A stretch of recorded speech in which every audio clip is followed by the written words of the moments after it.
Anybody else have any questions for Martin? I'm looking through the chat. I don't see any there. Well, Martin, thank you so very much. Look forward to next week. All righty. I'm not sharing anymore, I believe. I think I've been de-shared. Okay. I hope. Well, let's turn to Mr. Jim Murphy for his build along of a LaBelle business car. Jim, I really appreciate you doing this model. I think it's really going to be a lot of fun. So thank you so much. I hope we are able to see an open platform business car. And I was very excited about this challenge. It's nice to see that LaBelle Woodworking has come back again. And we're just really, really pleased with their efforts. I'm going to talk about kit enhancements of this. I'm going to include at no extra charge a few tips and tricks. And for the final version, going a little bit over the top. So the basic kit and then a few inspirational extras. So we're going to be working on the kit itself. First step, get familiar with the parts. Yes, read the instructions. I said, get familiar with the parts and read the instructions. Also helpful is locate some prototype information and photos if you can find them. So we're going to try to get together some background information and read the instructions. Our steps are going to be the roof and clearstory as a subassembly. Because I intend to take this a bit beyond, I'm going to separate it into separate assemblies for roof and clerestory. Next, the car body, do the lettering, painting, and do the windows. Add that as a separate assembly, standalone as just the car itself. Then separately, the truck's underbody, tanks, the brake rigging. As Jamie Bothwell has instructed us, there's an awful lot of interesting things underneath the passenger car, and we're going to address those. Taking it a step beyond is interior lighting with pickup from the trucks to LEDs inside the interior and to illuminated marker lights. Finally, again, separate assemblies, the interior detailing. And in order to do that, you have to be able to take the car apart as you are working on the interior and then put it back together again. There's a reason for doing all this, and I'm going to share why am I doing a executive car. From this train, we're going to have to figure out what it is.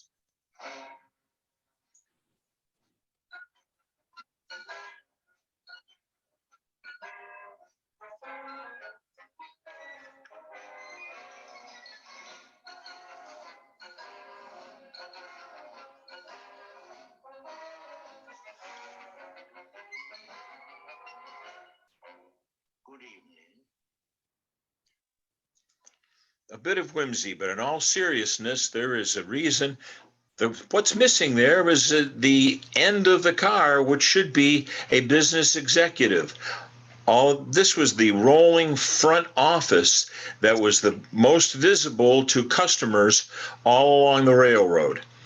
The executives would pile into the car, ride along on a passenger train, drop off for the evening, and invite customers to come chat with them, discuss business opportunities, and to sit down and just have a socialization right there on the railroad's business car.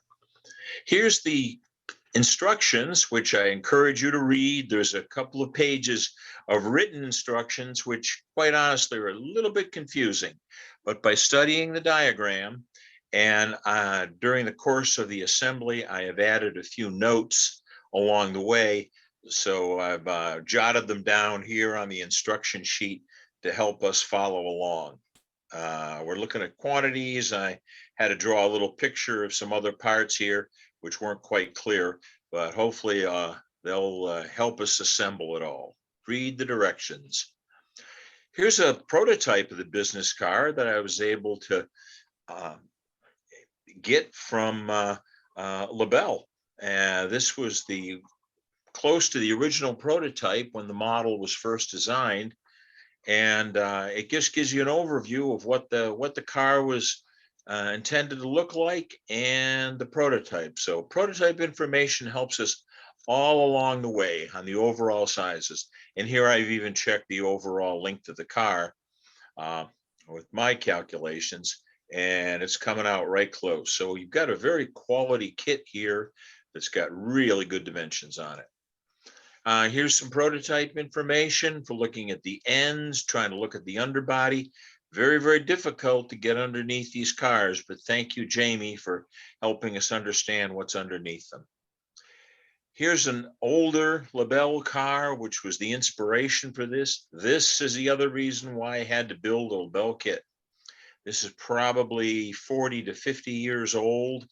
I assembled it 30 years ago and I'm still tickled to death with the way it came out. It's a quality kit and you can do some really, really interesting things of it, like customizing it for your railroad and for a special person that you might want to share your railroad with. You open up the bag and here's what you get. The pile of parts. Roof section, notice they're not rounded yet. The floor section, sides that have been made from glued up individual parts, the clearstory windows, wire, some flat stock, that's for going in between clearstory windows. You get a number of pot metal castings. These are going to require some cleanup. There's a bit of flash on them. The stairs, a few plastic parts from the modern era. Word of caution from the get-go, these are very fragile castings. As we'll see later, you have to handle them very, very carefully. They're quite brittle. In addition, you get a bag of siding parts. These are milled from a flat stock of basswood, and they're going to require individual cutting, as well as the siding pieces, end pieces, and these are unique to each car. So you get a bag of those specifically for the executive business car model. And one of the key features of LaBelle woodworking is templates to help you form the roof. There's a template for the larger section of the roof up here, and a template for the lower section of the roof, these pieces on the end of those sections. In addition, these are clearstory rails that are laser cut, and you remove those, and then after you have shaped the roof, these get glued onto the corner. Let me emphasize that you get 2 clearstory, 2 sides, 1 floor, 1 roof, 1 package of end panels, 4 end ridges. You have no spare parts here. Be very careful as you're proceeding, because essentially you have 1 of each and you need to take very good care of them while you're building them.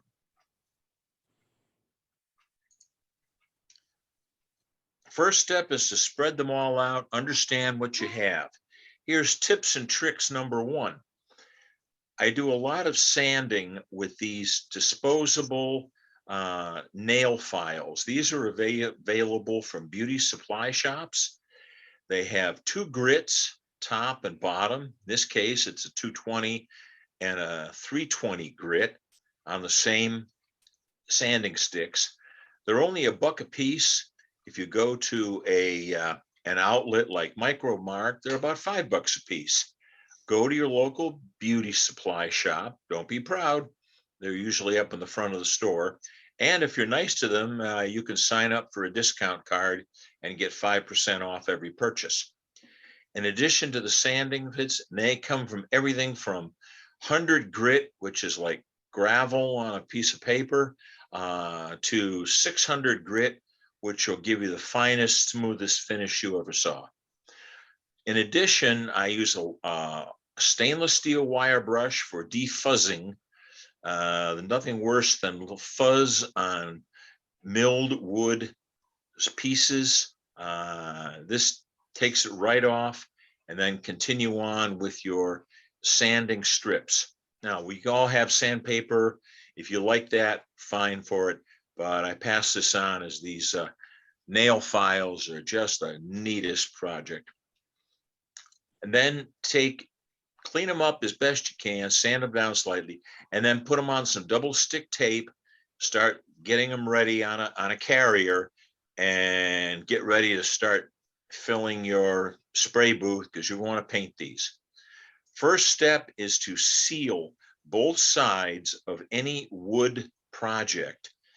You're going to get a lot of fuzz from sanding and just handling these. You don't want the oils on your fingers to absorb into the wood. It'll ruin the final finish. So the first shot is to spray them with dull coat or Krylon matte medium, or in this case, Design Master, which is cheap Hobby Lobby, probably $2 a can, clear matte finish. It's important to get matte finish, and it's also important not to spend a heck of a lot of money. You can spend an awful lot on dull coat. Last one I bought was like $6 for a teeny little rattle can. This was $2 with a coupon for 12 ounces, and it's more than I'm ever going to use. So there's plenty of it. Get something cheap, but give yourself a good coat, spray it, and I always recommend either outdoors or a spray booth. These are not good fumes to be breathing. Turn them all after, let them dry overnight, turn every surface over, and then spray the other side. So both sides are coated with a clear matte finish. Once you do that, you're ready to start actually building the car. We start with the roof. And again, we try to take off the minimum amount to do the job. Do not get over ambitious. You only have one roof casting. Don't overdo it on the first shot. Save yourself some time with a Dremel and a sander. But once you're close to the shape, not to the shape, get it close and then put it down. Next step of finishing, I like to use a mill bastard file because it has a straight surface on it. Then slowly shape the roof to get it closer and closer. I mentioned earlier that LaBelle supplies roof templates. They're a very valuable tool. Continue shaping with a file gently. Check it with your roof guide, your template. Here, I'm not quite there yet. Be patient. Take it off with a file, not the Dremel. Gets you to the next phase of the operation. Once you're getting finally close, you'll notice that some gaps start to appear here. Not a problem. It doesn't have to be a tight glue joint because we're going to go over and we're going to touch up a lot of this with filler, but get the top fairly close. You're seeing right now where it's still what I call a file finish on it. I'm then going to hit it with the emery sticks, probably a 220 and then a 320 grit sanding to get to the final shape. And once you're there, man, you're there. It's a satisfying feeling when you get that roof template exactly shaped. And I haven't gone so fast as to gouge it deeply. If you do, we have ways of correcting it. But take your time and get that profile right. Next, doing the sides in the clearstory, I use a fine needle file. You want to get this surface flat because you're going to paint that. So go slowly underneath the ridge, above the roof. Try not to hit the roof too hard because it's already been shaped here. But you want a flat surface in there so that when it's painted, it'll be nice and smooth through there. Notice we still haven't got the ridges yet. So do all of this before you get close to the ridge, because once you put something here, you can't get here anymore. Again, Dremel for shaping the lower roof. Go slowly, carefully. Don't take off too much with the Dremel, but it will save you some time. The Dremel leaves a surface like this. That surface you take off with files.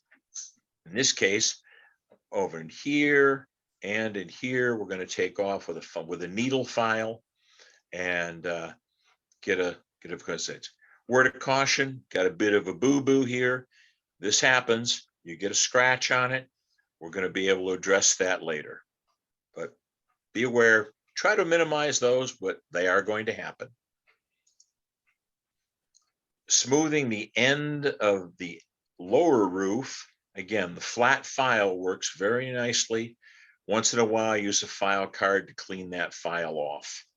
It's a tool you don't find often, but it's called a card, and it's a very, very fine wire brush that cleans the teeth of the file. After the file comes the emery board.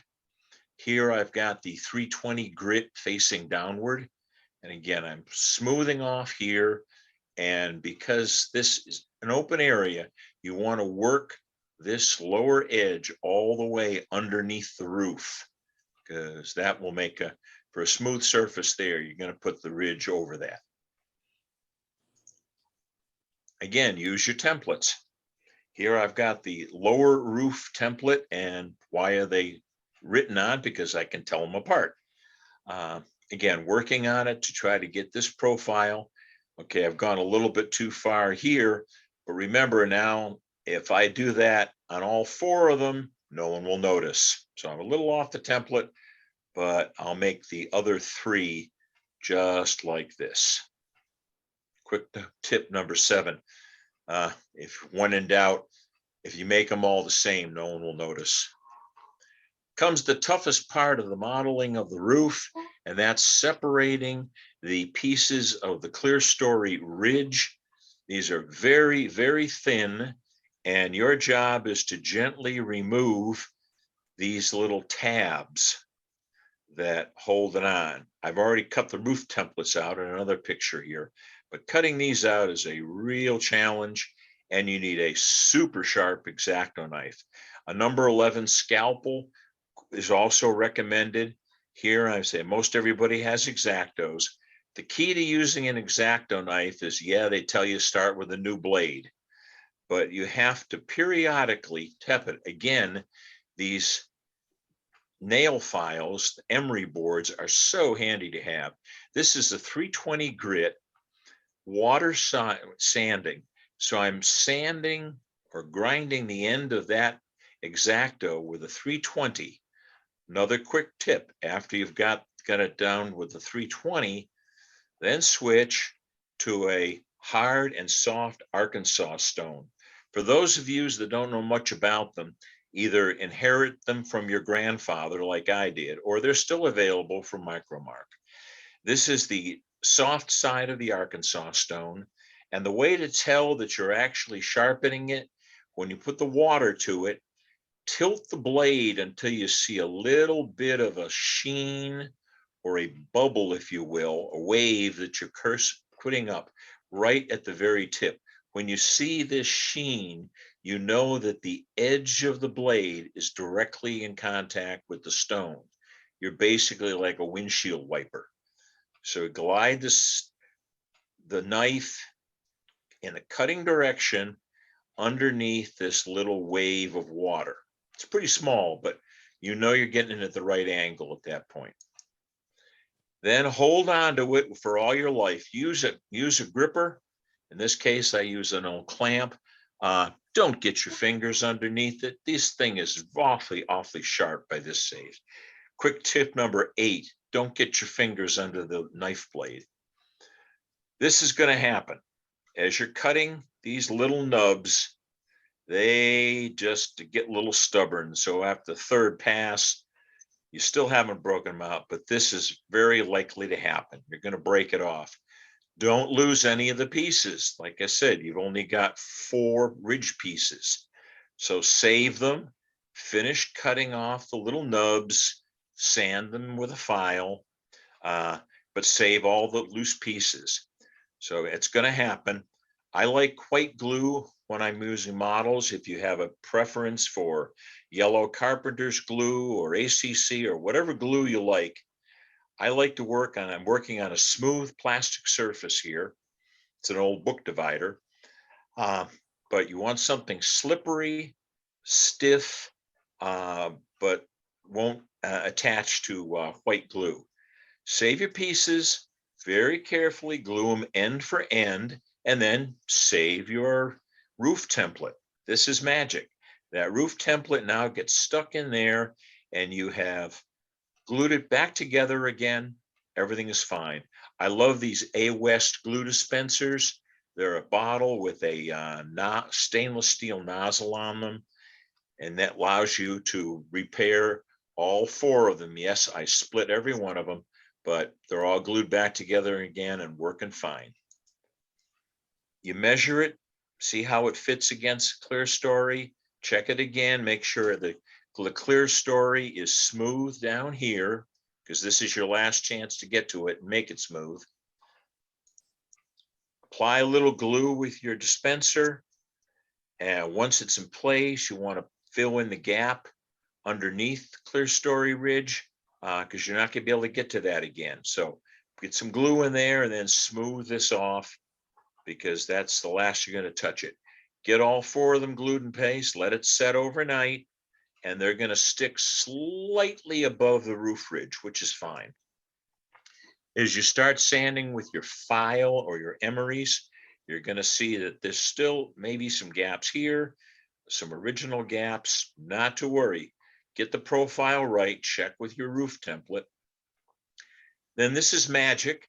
Tip number 9, squadron putty, which I like. Bondo works as well. There are other fillers. I like squadron putty, but by itself, it's too thick. So 2/3 squadron putty, 1/3 acetone, which is the solvent for squadron putty. Mix it up into a thin, creamy slurry. So now you've got a real thin, it's smelly, so work in a ventilated area. It's nail polish remover, acetone. As it starts to thicken up, spread it on the end, cover it up, and because it's thinned out, it will fill in the holes nicely. So fill it thoroughly. It's good to have too much. If you don't put enough in, do it again. Then take that and then start filing, smooth off all this, the putty that you put in. A needle file works to do the inside as well. So the outside of those is filled in, and then it's going to be flat filed. Once you're satisfied everything is sanded down, primer the inside of the roof, because that, remember, that only had sealer on it before. Primer the inside, and I use a gray primer. Might as well start doing the sides as well while you got the spray booth going. Again, doing clearstory windows the same way. Use a needle file after they've been primered, the ubiquitous nail file. Clean out those clearstory windows thoroughly. It's tedious, but worth the effort, because there's always a little fuzz in here that's noticeable. Again, we're taking this model over the top. Use a needle file, open up and clean every window. Final primering is, I like Krylon Color Max. It's got a little bit of body to it. It covers some sins, like the gouges that we had up there, which we covered with squadron putty and then filed smooth.